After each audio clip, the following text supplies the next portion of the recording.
The gig economy has been changing and evolving ever since it began, if it ever began, if the gig economy hasn't been existing for much longer than we realize. And that's what we're talking about today.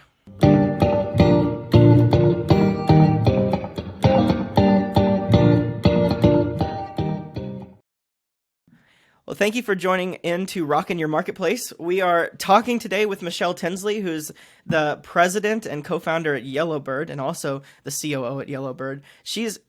I've had a good pre-interview with her. She's got some awesome thoughts, so I'm really excited to get to talk to her. But little background on Michelle, and Michelle, you can definitely share or add in anywhere that you think you would like to. But after a career in corporate roles at Intel, and she was working in finance, general management, product sales. I mean, kind of all over the board. She was drawn down the startup path, and she's been an angel investor since 2013, and motivated by the pace of change and the growth that startups experience. So. 2019, she joined as co-founder of YellowBird, which is a two-sided marketplace, which is why she's on here to talk about what she's an expert at. And so that YellowBird as a marketplace matches EHS professionals with companies on demand. So that's where she's at right now. She's in charge of the executive team and serving in the role of integrator at that company. And she's going to be talking today about how the gig economy has evolved in many ways since it began, and how it's continuing to evolve. Right, it's maybe one of the fastest changing markets out there, and I'll talk a little bit more about that later. But would you have anything more to add to introduce yourself, Michelle? Yeah, I'd just say I think we're in an exciting time. I mean, I think we're looking at the kind of wave one of gig has happened. It's now getting on 10 years old, and I think because of the pandemic, we're at an accelerated pace of where we're going to see changes happening. Yeah, so let's start at the beginning then. So how did the gig economy begin, and what are some ways that you think it's evolved over time? So in my mind, it really started with the Uber and the Lyft models, where they were going eventually nationwide with a skill set that was disrupting an existing business model, in this case being, taxi cabs, and looking at providing a similar way for get you from point A to point B, so delivering mobility, but in the process, enabling many different people nationwide to tap into that as additional work, whether it be whenever they feel like it, when they're free on nights and weekends, or their commute to work, or their commute home from work. Obviously, now what's happening is it's evolving into many other skill sets. You saw, Upwork was formed for more kind of professional skills, but again, very generalistic across the board. What's gravitating to them is a lot of the creative types. So like freelancers, people to design your website. So over time, that skill set is ooched up and the pay has ooched up.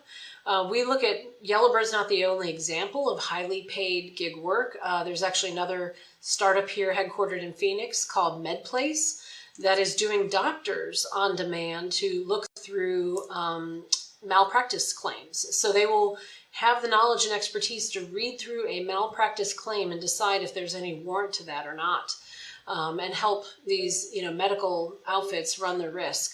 So, I look at this and say, this is going to enable all sorts of new freedom, for workers to think about working how and when they want for what they would like to work for, do exactly the type of work they enjoy doing, and do as much of it as they like.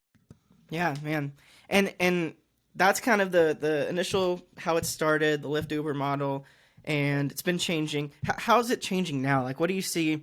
We're looking at kind of what's happening, but what's even going on into the future? How is the gig economy going to continue to change right now? Sure. So what we saw, and again, this was directly related to the pandemic, we were going to follow the standard gig marketplace playbook, which is go metropolitan area by metropolitan area, with our first one being Phoenix, just because we were headquartered here. And if we needed to physically, go do an assist or get on site, we had eyes and ears in the town. But as we got into the pandemic, we had people all of a sudden go to our website nationwide signing up. And we had this now big decision to make, which is, do we let those people sit there and maybe get, virtually onboarded, but we're not going to generate marketplace revenue or demand for them for a year or two until we get to their city? That's going to be a terrible experience. That will be a terrible, image to our brand. how do we instead think about maybe flipping the script? And what we saw was a fairly high paid gig in Illinois for 9 months, get filled by somebody from West Virginia. And the light bulb went off for us. Because we are dealing with highly specialized, experienced people, our customers are willing to pay traveler per diem, and or the workers themselves are willing to get themselves there to go do that type of work because it's very compelling. And it's not minimum wage, and it's not entry level. And same thing, I mean, it's not practical to say, let me get a driver in New York to take me around as an Uber in Phoenix. That makes no sense. Right. But with our model, it actually did. So we kind of changed the script and went nationwide all at once. It was a bit scary. We only had 5 employees at the time. But what it allowed us to do is tap into and engage all those people that were signing up nationwide. And then we kind of made it fun, like, let's fill in the board. You know, we can now say we're 3 years old and we have somebody in every state in the nation, including Puerto Rico. Now, we haven't done revenue in every location yet, but we're starting to see one of these things that's changing is the work is no longer physically delivered either.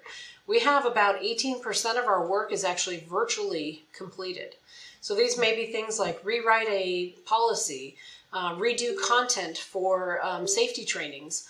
All those things can be done from the seat of the chair of wherever this professional resides. And the exciting thing about that is if they have the right credentials, we can send that job nationwide and reach them. So if they happen to live in Rhode Island, and we haven't done on-site physical gigs in Rhode Island yet, they could still be getting invites to virtual work. I think the other thing is gig work is now, a lot of companies are starting to purposefully evaluate with the Great Resignation. We've lost a lot of employees. In some cases, we were looking at 20-30% of the workforce changing jobs last year, depending on your industry. So companies are looking at this and saying, should we really backfill that? Or maybe this is something we should start trying to use outsourced individuals for. It used to be, the argument was you can't get a quality person that knows enough, take them 6 months of ramping to contribute. Well, for some of this work, if you're getting the right professional, they're effective on day one to get that particular gig done. Yeah. It's really interesting what you're talking about is what you started to talk about at least is a problem, if not an opportunity that gig marketplaces have that not many industries do. There's a lot more complexity to businesses in the gig economy. Your supply side started filling up before your demand side because it's a two-sided marketplace.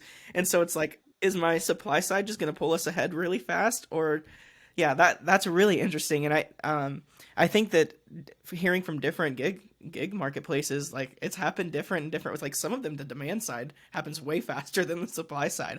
But that just doesn't just affect like go to market, or getting your app. Like that's your engineering team that's going to affect. That's like every part of your business model is pulled by one market or the other. Your messaging and your value propositions. I think that way because I'm a marketer, but that's interesting to me. So you started going into just at the end there, why you think the shift is happening, mostly because there's needs that are being fulfilled that weren't fulfilled best by a W-2 worker. And I think that's been generally true of gig marketplaces everywhere as they've opened up opportunities and found needs to be fulfilled that weren't being fulfilled as well as they could have in the future, would make sense. That's how businesses work and how businesses run. But is there anything else you'd add to why you think the gig economy is changing? I think sometimes they need to tap into a very specialist skill set. And again, an example from the pandemic was a lot of companies had existing EHS people. They were generalists. They may have been with the company 5-10 years. They know that company. They know their employees. They know the work that needs to happen, but they were not specialists in indoor air quality and virology.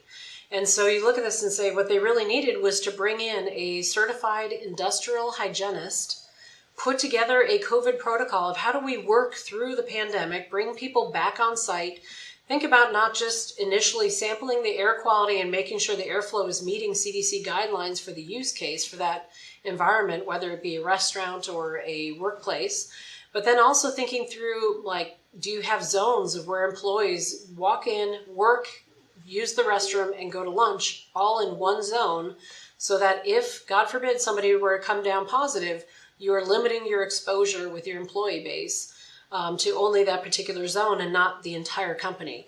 And what we saw here was bringing in a certified industrial hygienist, that very specialized skill set, very much needed. It was only a few days type of work, and then they're done. They've set the protocol. Now that generalist W-2'd EHS employee can roll it out with the company, with its employees, and then adhere to it and maintain it. And obviously now some things are getting relaxed a bit, and they can make that call. They're going to be, again, the eyes and ears for that company to make sure that it's upheld. But that's where I see, another one that's come to us is a company working with radioactive materials in their manufacturing line. Mm-hmm. Their EHS specialists could start phoning a friend and trying to ask in chat groups online, has anybody ever had to create a protocol around radioactive materials? Is that really robust, or would they rather just get the specialist off the YellowBird platform, have them come in and specify this protocol, and now they can again be the eyes and ears to make sure it's adhered to. Yeah. The other thing we're seeing is where repeat routine work that can get mundane and boring is potentially outsourced to a third party like YellowBird, so that the in-house folks can focus on really the critical, intellectually property protected area of safety or that business. Mm-hmm. So again, coming from Intel would be the analogous to, you're not going to bring a gig worker in to work in the top secret development factory in Oregon that creates the factory process. Because that's the crown jewels. You're not going to take that risk. But if you need to do daily job hazard assessments and walkarounds or management of subcons, rolling up reporting on their incident and injury rates, that's something that you could outsource.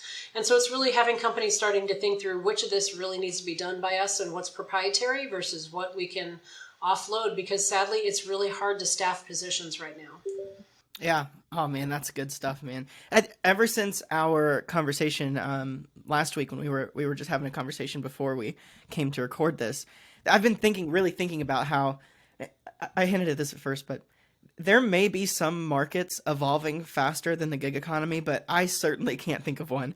Right? This started with a couple companies letting people work on their own terms by driving, and that really just struck a chord. And there have been so many more like problems that the gig marketplace model could solve than anyone ever thought about at first. Like even with gig drivers, like just take the driver category, right? You see like last mile delivery, ride sharing, food delivery. There's more, and then it's gotten broader, right? Marketplaces for event workers or dog walkers or house sitters, or I saw a gig marketplace for people who do your laundry the other day. And then it's gotten deeper, which is what you're talking about, like professional services for handymen and lawyers and fractional C-suite officers, and nurses and healthcare professionals. And like, it's crazy how much it's changed. And I don't even think that that's close to everything. Like I can't even name how much has been evolving, and I have no idea what needs are going to be fulfilled in the future just by this two-sided marketplace model. And I think that I'm monologuing here a little bit, but I think that's why the gig economy is such a great space. There's so much to learn and do. And the most fun part, I kind of say jokingly, is the complexity that comes with having a two-sided marketplace, right?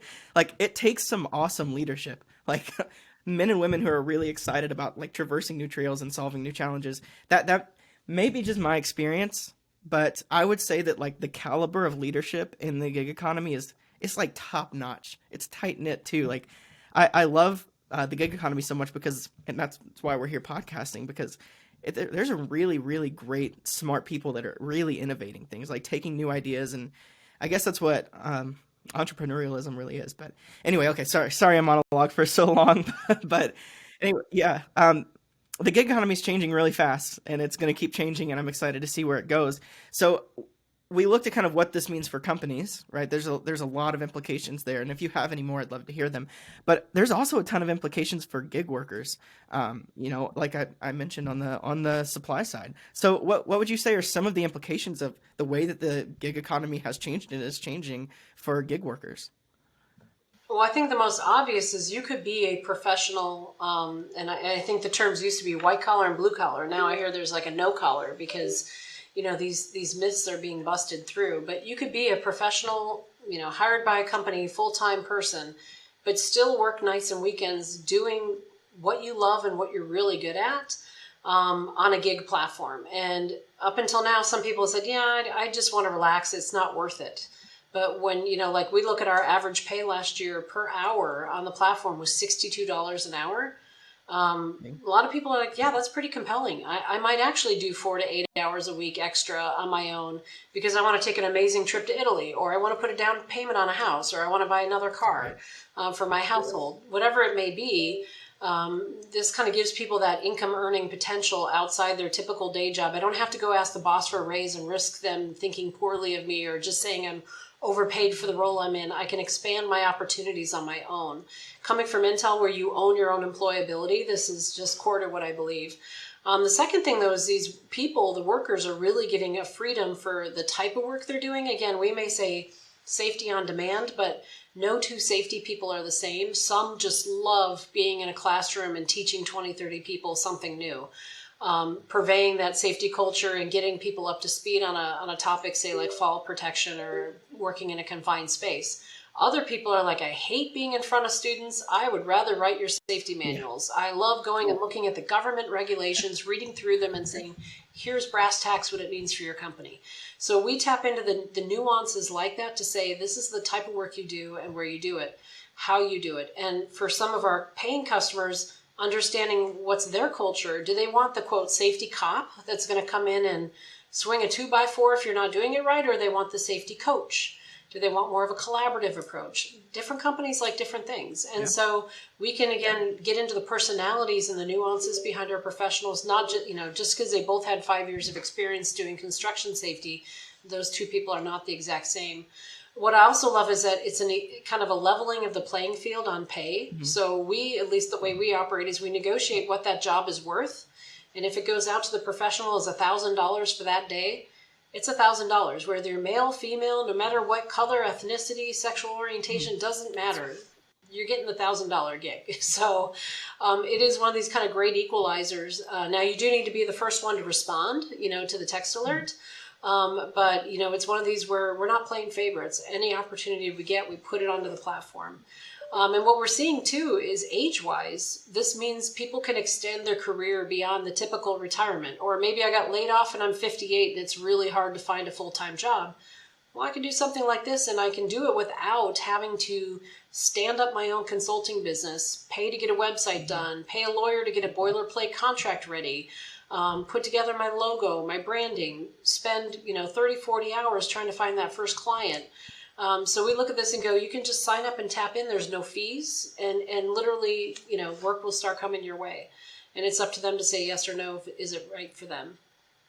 And I think last thing is really thinking about upskilling. So thinking about, if I'm now owning my own employability, where we want our platform, we can't do it yet today, but with our artificial intelligence crawling all these different profiles and looking at the types of work that's coming through, what the requirements are, we can then match that and say, hey, Michelle, you're currently earning $55 an hour, but if you obtained these 3 additional certifications, you could do now this type of work, which is paid out at $75 an hour. So you're giving me customized, curated, developmental input on where I could take my career roadmap. I may choose that's not right for me. I don't like that. That's going to mean more classroom training, for instance. I don't like that.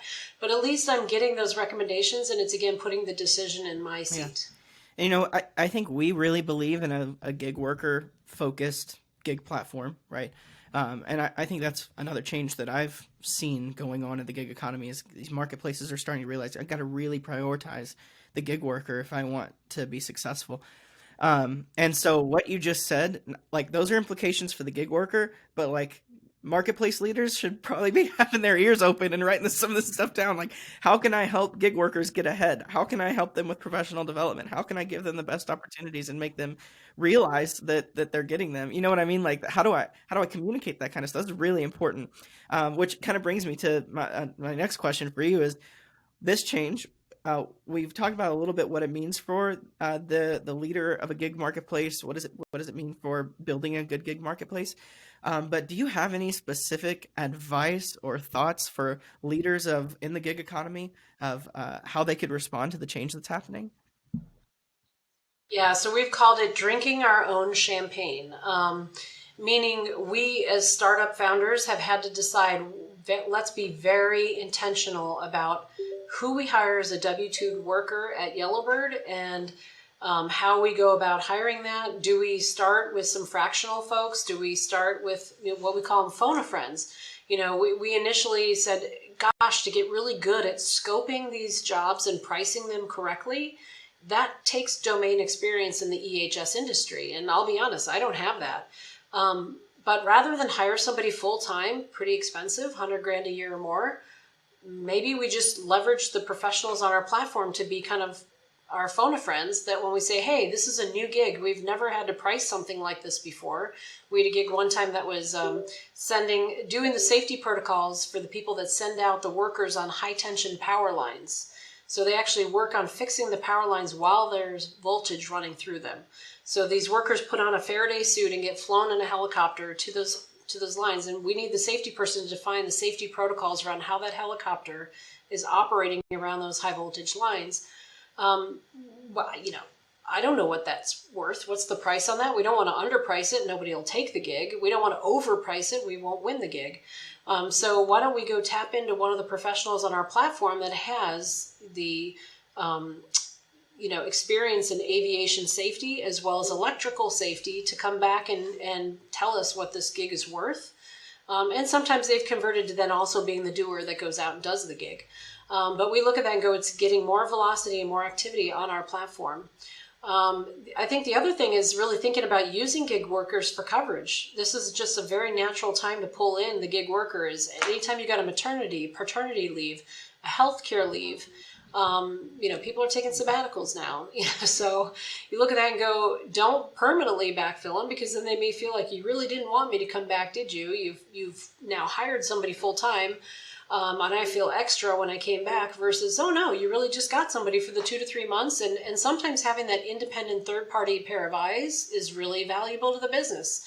Yet two people do it slightly differently, and then they're going to possibly have something that sticks or is done permanently differently better. I think it also enables more velocity in your business. When we can go to a client and say we today have almost 1,000 people nationwide that can be on your job site in 24 to 48 hours. They just look at that and say, think of the revenue upside you could be driving with your business if you move at that pace. Historically, they've said, well, it takes me 3 to 6 months, or I just talked to someone who they know they have a construction project starting in 2025, and they're just now starting to work on the resourcing. And I'm like, well, you can vet us and onboard us as a supplier, but we can start with a lot shorter timeline than that. And lastly, it's the thinking about, well, I've always wanted to do business in that state, but I didn't want to hire a full-time person and have that cost until I could get my business in that state up to that level. Again, thinking about hiring a gig person in those new locations and then converting them to W-2 if you really love, they fit your culture and you love the work they're doing. Yeah, I mean, it gives you the opportunity to test things with that last one as well. Yeah, that's great, man. So we're about to wrap up, but from everything that you've said, I'm just curious, what would you say is the biggest takeaway for gig marketplace leaders? Biggest thing that you would want them to take away from the way the gig economy is changing, all that kind of stuff we've talked about today? I think that it's way bigger than Uber. If we think of, again, a visual analogy, Uber is the tip of the iceberg. And I think what's now getting exposed is the whole base of that iceberg of all the different professional skill sets, and exposing both the depth of experience, the breadth of people across the nation, and again, thinking about how this might enable a faster paced workforce, in the future. Yeah, that's awesome. And so we'll definitely, guys, you should go check out YellowBird, see what opportunities are there, and man, doing some great stuff. So really want to push people there, and of course we'll have maybe your a link to YellowBird in the podcast notes. And is there any way you would want people to connect with you, maybe on LinkedIn, anything like that? I'd love to push people. Yeah, we're on LinkedIn both as a company and myself as an individual. We also on our website have a blog. We have a newsletter people can subscribe to, no cost again, but it'll typically go out monthly and talk about what are maybe some of the changing regulations that are coming across your way. I know last year there were over 57,000 changes in regulations across the United States in either environmental health or worker safety. So these poor professionals in this space have a lot to think about every day, and usually not a giant budget to go deal with it. Oh man, this has been so good. Well, Michelle, thanks so much. Thanks for being on the podcast. I think you shared some awesome stuff, and I'm really grateful. And for you guys listening, of course, we're a new podcast breaking into the world of the gig economy, and we're built for leaders in the gig economy to come and learn about every aspect of leadership in a gig marketplace. So if that's you, if this is relevant to you, if that's you, I'm certain this was helpful to you. So go ahead and subscribe if you're interested in this kind of content. We'd love to hear from you, interact with you, see you hopefully in the communities that we're in, because we'll try to see you around there too. So Thank you guys so much. Thanks for joining in and listening. We really appreciate you. And thank you so much, Michelle. This has been great. We'll see you guys in the next episode.